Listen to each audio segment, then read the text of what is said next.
Deal. All right. Go ahead and do me a favor and mute yourselves just so there's no feedback or echo in the background. Gattuso, once all this is over, you got to stay in here a little bit. We got to have a little chat.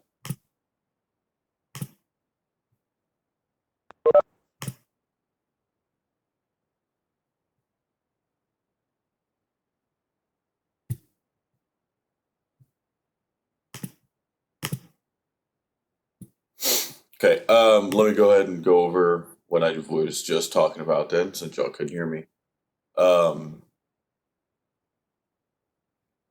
So when we read, so your assignment for today is to read Act 3, Scene 5, and Act 4, Scene 1. While reading, keep in mind the purpose of each act as we show, as described in our chart from the original PowerPoint, right? And that's what I pulled up, and you could see on my screen. If you don't remember, I'll pull it up again.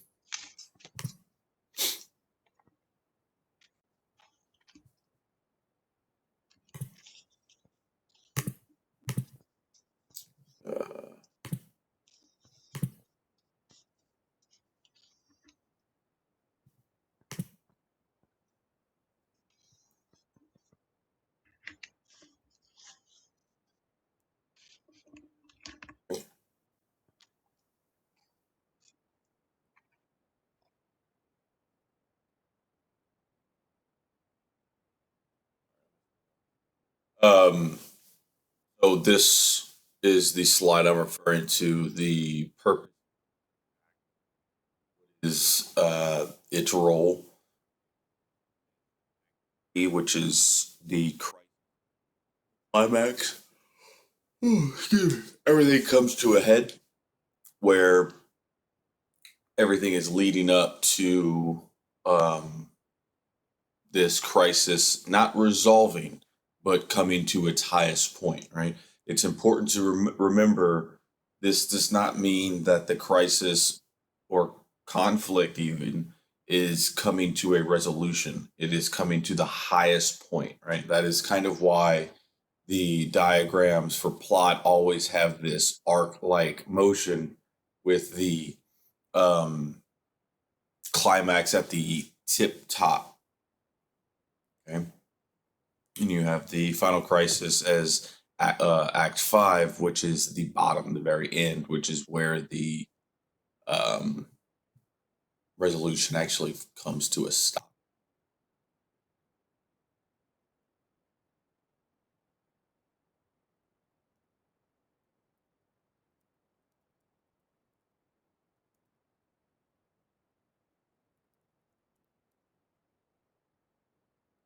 All right. From there, let's do it's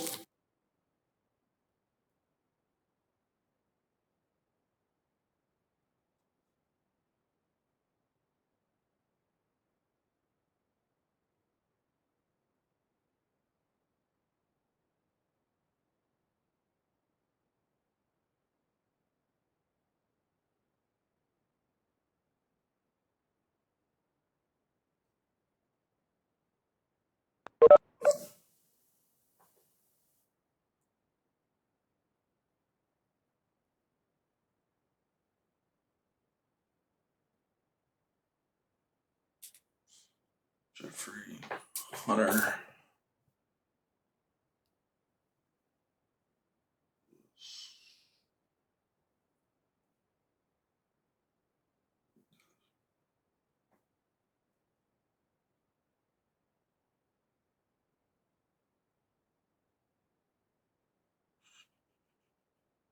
Train.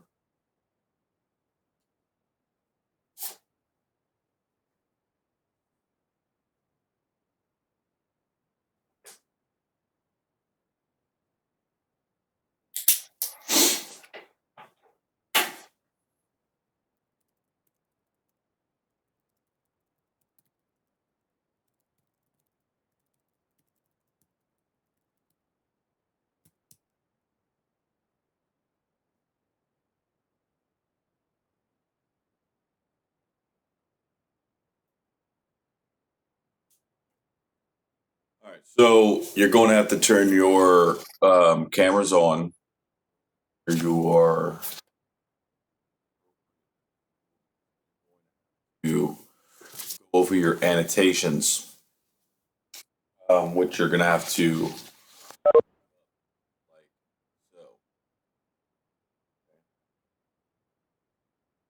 so, and then kind of talk about some of the annotations you made.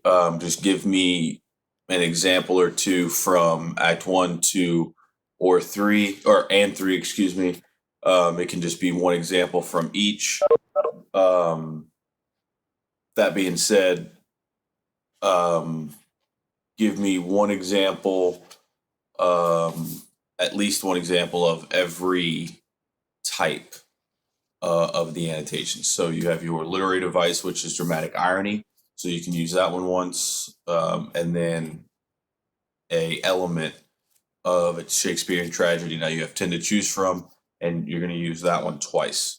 Okay, so it doesn't matter which one the um,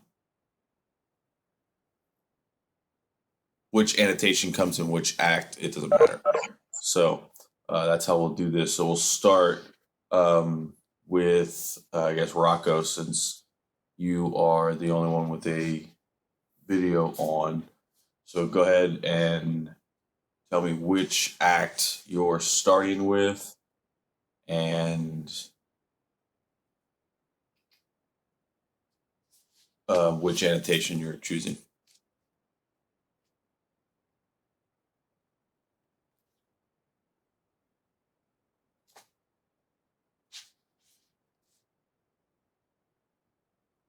Remember to unmute yourself so we can hear you talk.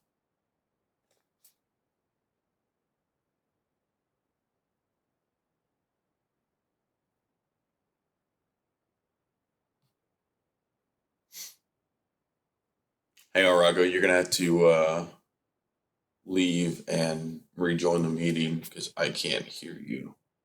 That or your headset may not be connected to um,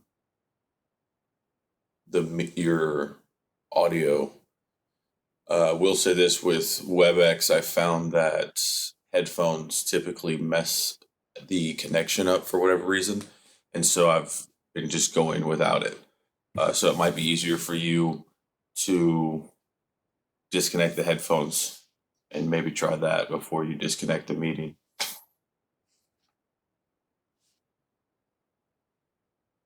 You're still muted. Hang on here. Hello? There you go. I hear you. Okay. Go ahead.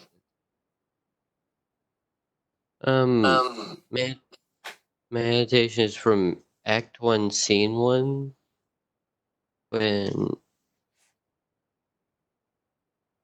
uh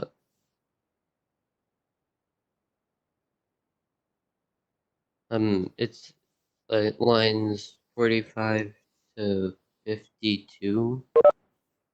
It's Okay. external conflict. When Abram says, "You bite your thumb at us, sir," and like that.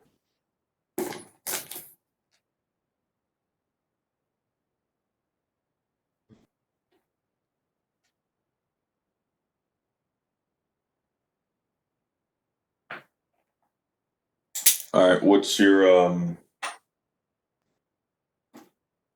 annotation for dramatic irony? We'll just do that. Just Just find it.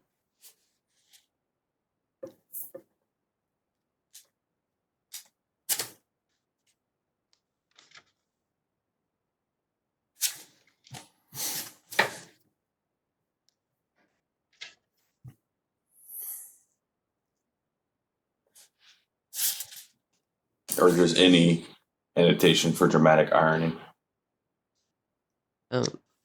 Yeah, I'm looking for it.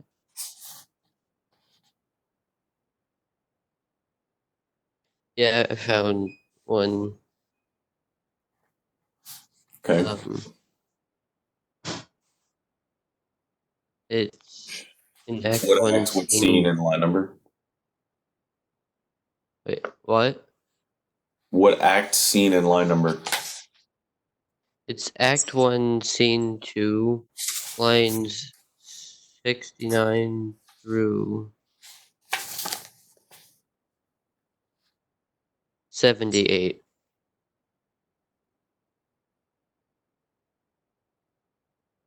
Okay, good. And 85 through 88.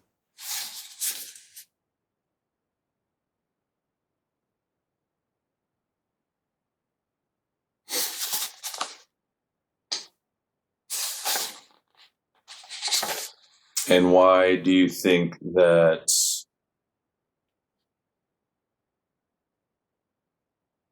either one of those or both are an example of dramatic irony? Because, like,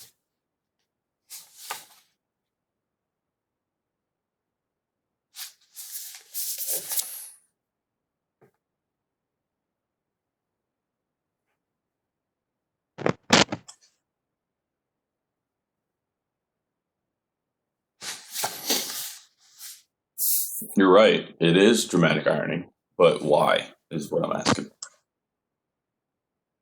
it's dramatic irony because, like, I'm trying to remember. I read this a while ago. What is the definition of dramatic irony?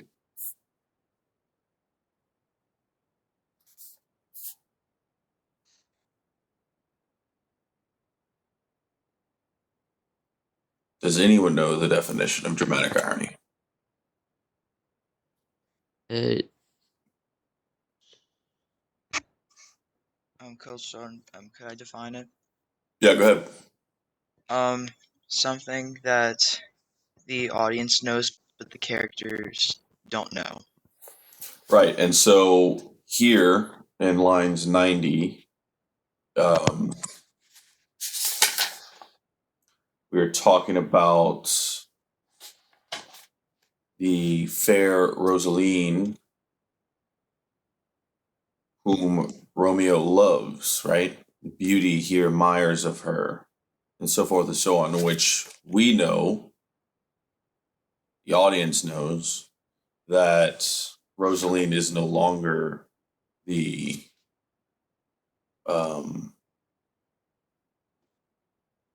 woman that Romeo has his eye for, if you will, right? And so these characters don't know, but we know, if that makes sense. And so that's why that is an example of dramatic irony, right?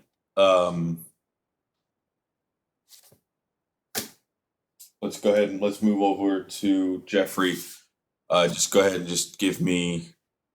I guess you don't even have to put your camera on. You can just say it and then tell me the line numbers, act, and scene, and we can go and find it. So you have 3 acts to choose from. A lot of examples in the story. I ask that we don't repeat from someone else. Just find a different one. I'm sure that you don't have just one dramatic irony example in the story. Jeffrey, you're good. All right, so I know I have 2 dramatic ironies in here. I just need to find one of them. Okay, here it is. Act 3, Scene 5, lines 23 and 24. Um, oh, oh Thursday, let it be. Oh Thursday, tell her she shall be married to this noble Earl. I think that's how it's pronounced. Wait, me You, or what act and scene again, Jeffrey? I'm sorry. Act 3, Scene 5.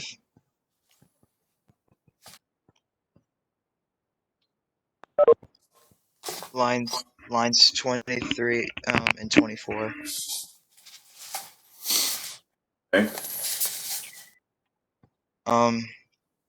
Oh Thursday, let it be. Oh Thursday, tell her she shall be married to this noble Earl. Am I saying that right? Hello?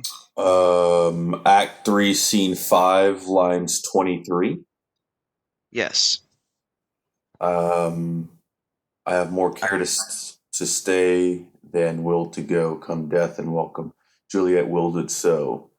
How's it's my soul? Let's talk. It's not day. That's this version, which all lines should be the same. Um, for Act 3, Scene 5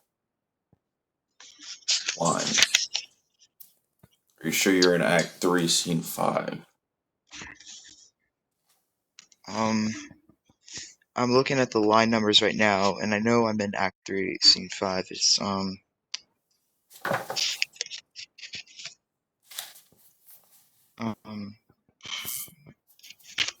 to figure out what's wrong with it. Do you have the Folgers edition? This one? Yes. What's the page number at the top? Left, the right side of the page. 155. Okay. So you were actually in Act 3, Scene 4. Scene 5 starts Oh. at the bottom. Oh, I didn't. Okay.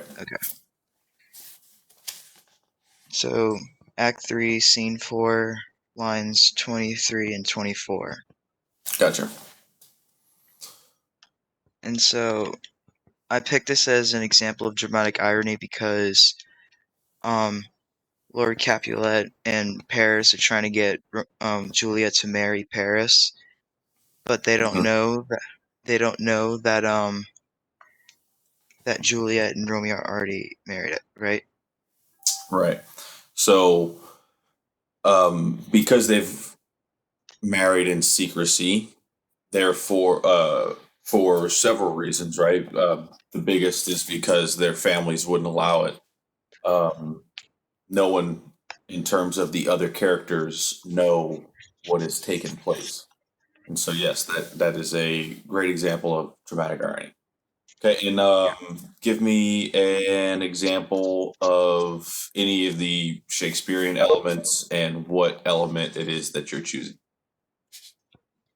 Could you give me a sec so I can find it? Yep. Okay, thank you.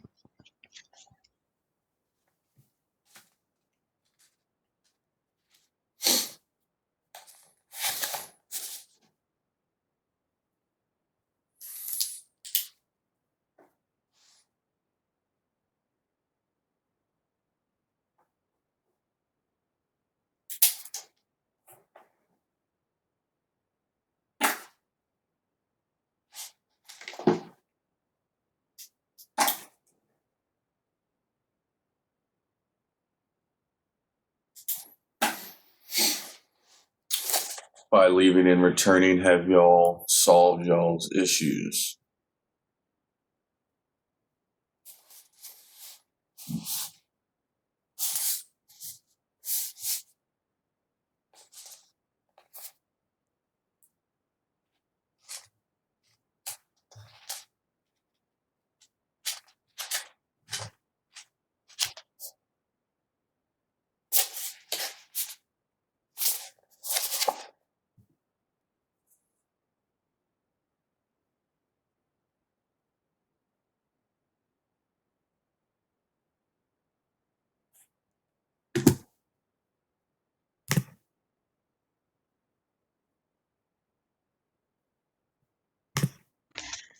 All right. I believe I found an example, except I don't know if it's as good as the one I recently explained.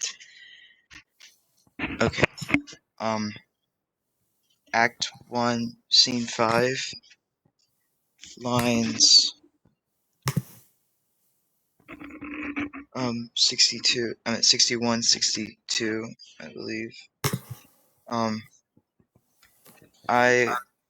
I was looking and see this one is an example. I don't know for sure if it is, but Hamartia, I believe I'm saying that right. This by his voice should be a Montague. Fetch me my rapier, boy. You said Act 1, Scene 5? Yes. Okay, I see it. This, by his voice, should be a Montague, Fetch Me Rapier boy. Yep. All right, and so you're starting on what line?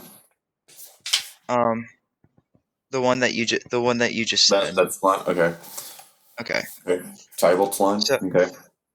so um the element that I thought fit this was Hamartia. Am I saying that right? Mm-hmm. The fatal character flaw of the tragic hero. Um, so Tybalt's fatal flaw um was his pride and aggressiveness and hatred against Montagues, and that led him to his death. And Okay. so his pride and aggressiveness, um, he wanted to he wanted to try and do something about Romeo being at the feast because he hates Montagues with a pride and a passion and all that. Okay. And Good. that's all I got. Good. We'll move over to Marielle.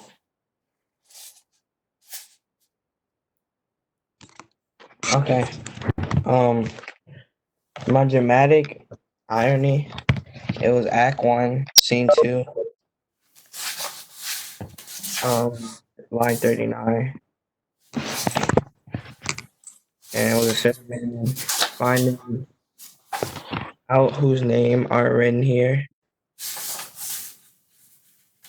and the certain man started to the couplet, and it was dramatic irony because the couplet doesn't know that the servant man is illiterate and that he cannot read, so he cannot tell anyone who's on the list on the. Okay. And then give me your Shakespearean element example. Okay. Mm, I gotta find one.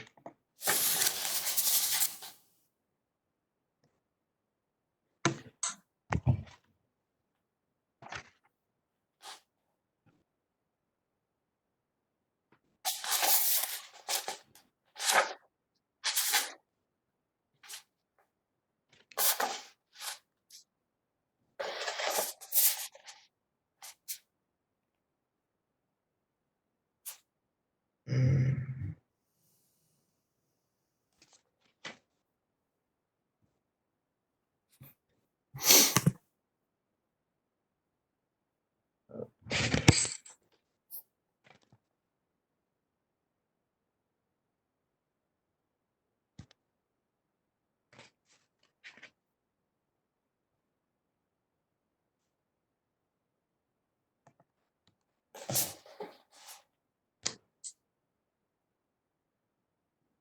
Any example is good.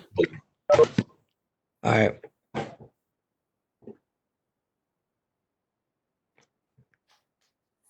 Um, uh, a tragic hero, Romeo, Okay. because And what example in the text gives proof of that? um, he when he prevented the second fight between Taliban and um Mar Mercedio. Okay. Mercutio. Yeah. Okay. Um, we're down to Mendoza.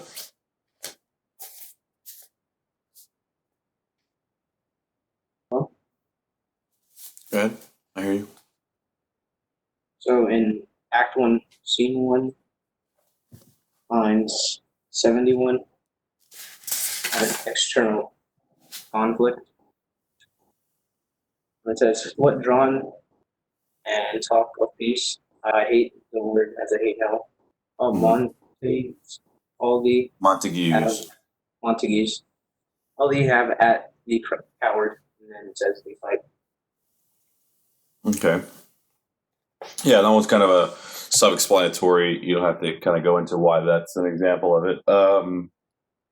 Right. It's the opening scene, and you have this fight between the two families that sets up right off the bat just how much they hate each other. Right. We talked about how Shakespeare doesn't just come out and say and list these character traits or list um, the conflict, right? He's going to describe it through the actions and words of other characters. Sure. There's really no better way to tell the audience that these two groups of people hate each other than to literally open the scene, open the play with them at each other's throats. That leads to a death, right? So, Yes, sir. which in turn leads to this ruling by the prince that if anyone is caught fighting amongst the families, they will be put to death, right? Which seems like a pretty drastic a punishment, right? Typically, your punishment has to fit the crime, but that perspective is how long has this been going on that the prince has had it up to his ears with it, that he's so over it that he's willing to make this punishment the fit the crime, right? And that's kind of what that's supposed to make us come to that realization. But good example. Go ahead, give me your dramatic irony. In Act 3, Scene 4, 3C4. Got it. What's the lines? uh,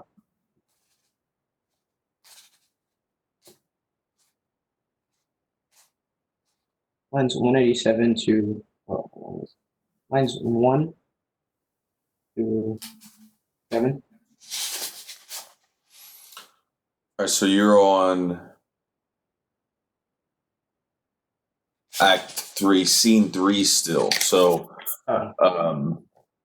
you're looking, I see what you're doing. You're doing the same thing Jeffrey did. You're looking at that top there. However, Act 4 doesn't start until the bottom. That's right. Okay, because Act 4 is very short. It's only 40 or 39 or so lines. So you're referring to somewhere here, which is still or Scene 3, whereas Act 3, Scene 4 starts here. Okay, so Act 3, Scene 3, lines what? 187? I was actually I was looking into Scene 4 when I was reading it. Okay, so Scene 4 is what? It was Scene 4, lines 1 to 7. Was Oh, 1 through 7. I thought it said 187. Yeah. Okay. I apologize. All right, 1 through 7. Got it. Okay, why is things this have an fallen, example of dramatic irony? things have fallen out, sir, so unluckily that we had no time to move our daughter. Look, she loved her kinsman, Bolt, dearly, and so did I. Well, we were going to die. It is very late. She'll not come out. She'll not come down tonight. I promise you. Before your company, I would have been abed an hour ago. There's dramatic irony because they think Juliet is upset because of Archibald to death, but it's actually because she's actually upset because Romeo's getting banished. Right. Okay, good. Let's see. Gabriel, you are up.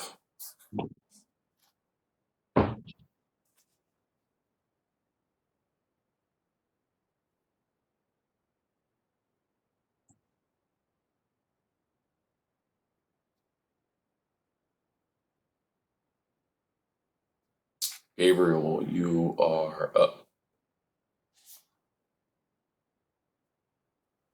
right, moving to Tori. You're up.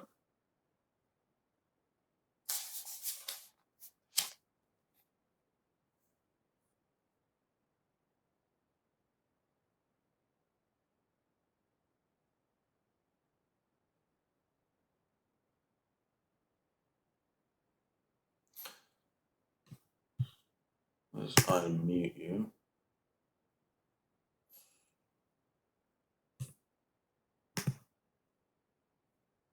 Tori, if you are talking, you're muted. We can't hear you. All right, and Trenton, you're up then.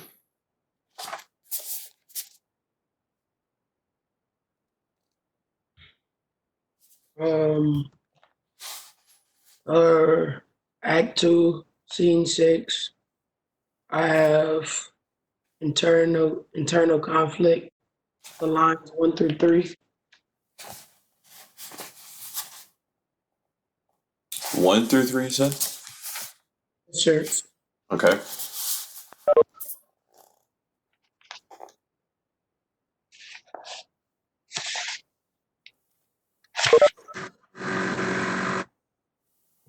So go ahead and read the lines for us and then tell us why it is in fact an example of external conflict.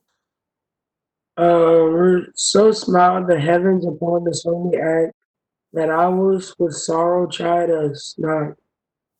Amen, but come with sorrow can. It's Okay, why is because this an example of external conflict? because Romeo and Friar Lawrence, they're having problems throughout the story as it goes along. And this isn't the first time Friar Lawrence had called out Romeo. What do you mean by called out Romeo? Like he had already had a talk with him like this. Okay. All right, and an example of dramatic irony, please. Dramatic irony. Act 3, Scene 1, lines 100 through 108.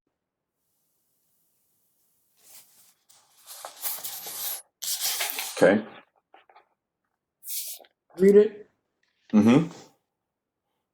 Notice not so deep as a well, nor so wide as a church door, but 'tis enough. Will serve. Ask for me tomorrow, and you shall find me a grave man. I am peppered. I'm warned for this world. A plague, oh, both your houses. Zounds a dog, a rat, a mouse, a cat to scratch a man to death. A braggart, a rogue, a villain that fights by the book of Artemis. Why the devil came you between us? I was hurt under. I thought all for the best.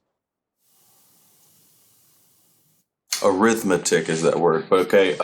And so why is this an example of dramatic irony? Because he said, um, because Mercado says, I was hurt under your arm. Mm-hmm. And so it's just saying, like, it's just affected by a humorous joke that Mercado said. Okay. Because he said he was hurt under someone else's arm. Right. So what's being shared here that the audience knows about that these characters don't? Um, Right. So think about what Jeffrey said when he defined dramatic irony for us. Right. So irony itself is defined as when a character or someone says one thing and then the opposite happens, right? Like I'll never do X, right? And then later on in the story or later on in the movie, they do X, right? It's an example of irony there. Dramatic irony, however, changes to where during the situation, whatever's being discussed or done, the audience already knows either the outcome or the truth or whatever before that other character does. So, for example, when Mercutio, who is Romeo's best friend, kind of jabs at Romeo and messes with him about him still being in love with Rosaline. That's an example of dramatic irony because we as the readers, we as the audience already know that Romeo has moved on from Rosaline and is in fact in love with Juliet. And so therefore what Mercutio is saying to Romeo means nothing because we know it's the opposite, right? Or not the opposite, but we know the truth behind how Romeo really feels. Okay. So keep that in mind when you make your annotations for the rest of the story. We'll go ahead and Yeah. try the other two guys real quick. Tori, you want to give it a shot, bud?